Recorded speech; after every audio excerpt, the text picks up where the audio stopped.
President Ali must have woken up feeling really good today. Just one day after his now famous, I was calling it a press conference, but I was corrected by Gordon Mosley that it was not a press conference because the press were not invited. I stand corrected, sir. And let's call it a contractor conference. So one day after the now famed contractor conference at State House, where the contractors were called to the bed at 5:30 in the morning to be at State House to answer for their delays and incomplete work. The whole country is abuzz, okay? There is work going on everywhere, okay? Everywhere I look, I see projects that have been restarted. Now, I am here to do something very simple, okay? I'm here to snitch. Yep, here to snitch. Just loosen my collar, even though I don't have a collar. But here's the thing. I figured out that the president has a problem, okay? Now, I'm going to paint you the president's reality and then transition to my reality, the reality of most Guyanese, and help you understand what the problem is and how I found a good solution for it, right? So, if the president decided, I want to go to Region 6 and see a road at X or Y place that's being done by X or Y contractor, right? Immediately the word gonna get wired down. Hey, the president is coming.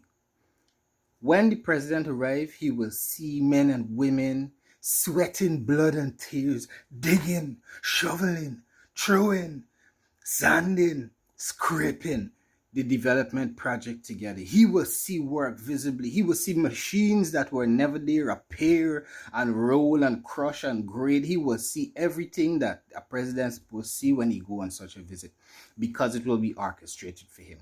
Then he will get back in his vehicle. He drive back home. You know the sirens. And those people will go back to doing whatever they're doing. Now, we're going to transition to my reality, right?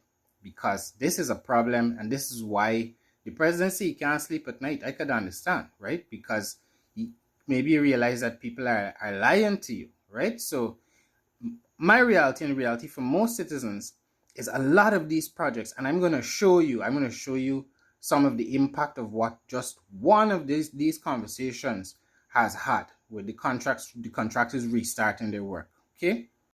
Now, let me tell you about my reality and the reality of most Guyanese. When these contracts are awarded, as we saw from the contractor conference, right? As we saw from that meeting that the president had with the contractors, some people have multiple contracts, right? Some people bidding on multiple contracts and getting them, okay? So there's some contractors that have multiple projects, hundreds of millions of dollars they're pulling in, and they don't have enough workers to cover all of the work. So what ends up happening is a project gets started. They want to get the first set of money, whatever they come and make a start. I'm going to take you in a couple of days to a road very close to me that's been building for the last month and a half, right? Or it's about 2 months now. They came first. They won, 1 day and 1 week. Some guys came to do a bit of basic surveying. Another week later, they came and graded. They didn't do a proper job grading. The road's still sloping. It came and threw some brick, graded it. Didn't see any work for the next 2 weeks. Then some guys came and put some of the wood down at the side of the road. They then put a barricade on the road, abandoned it for another couple weeks.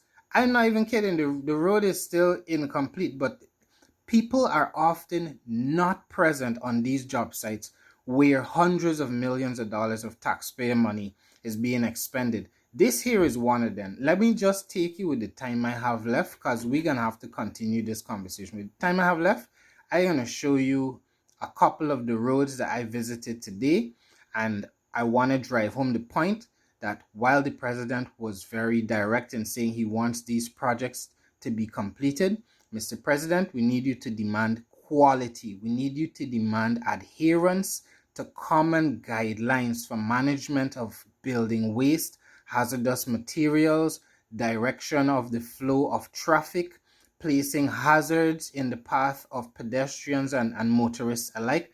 We need those things addressed. Now, I hope you guys are still with me so you could check out this little piece of video that I recorded today. Checking out this road here that just seem to be constructing. They've put up a little detour sign. Now, I want to show you back in the 80s and beyond, the subsurface of this road had a lot of clay brick. That's what gave it its strength. They've dug up the clay brick and we've put sand here now. I'm going to come back and track the progress of this work over the next couple weeks so we can see how a modern road is constructed. You can already see how it has just been chucked on the ground in front of people's gaps, right? So the president had his conference yesterday morning. He's urged these guys to complete their works. Bro, let me just take a walk down this street because this is crazy. I'm just seeing big mountains in the distance.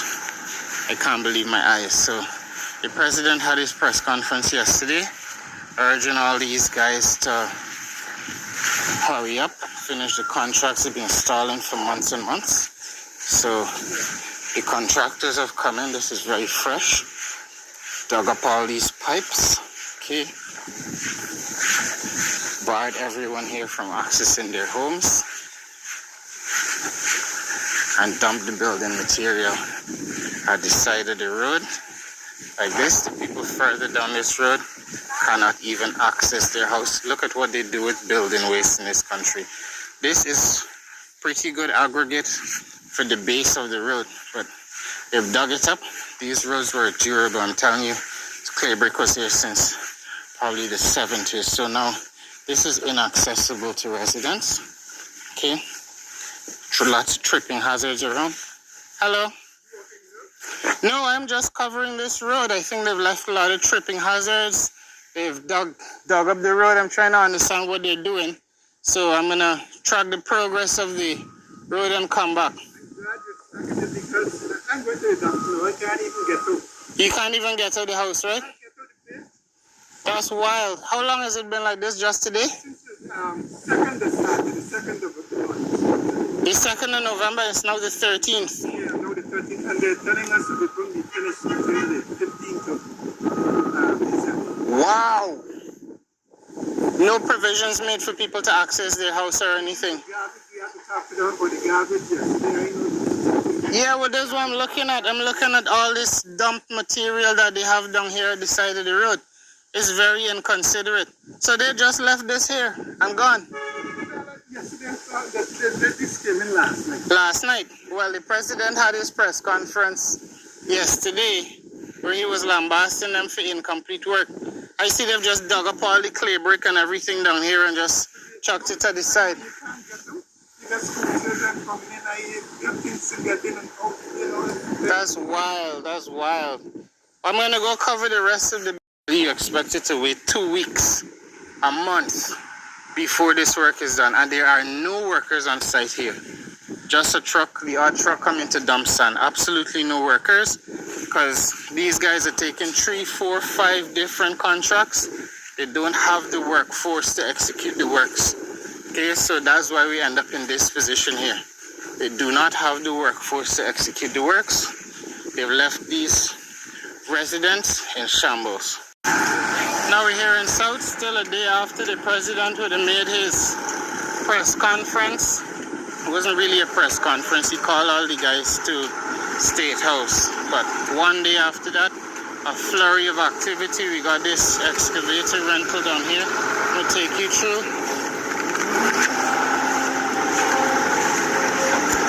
And just show you how they've destroyed this street. They literally just had to pull that guy, the minibus, out of this street here. This is High Palm Road. You can see the entire street has now been dug up. This is work that's previously been done. It's now been dug up. For what reason, I cannot tell you. Okay, but the fact that it is always dug up and left at the side of the road, right? So this is what the minibus got stuck in just now. I just want to show you, and I hope President Ali looks at some of these videos to see what his contractors are doing around the country, right? Now, do you think the president would ever turn up and see that? Follow me for the next part.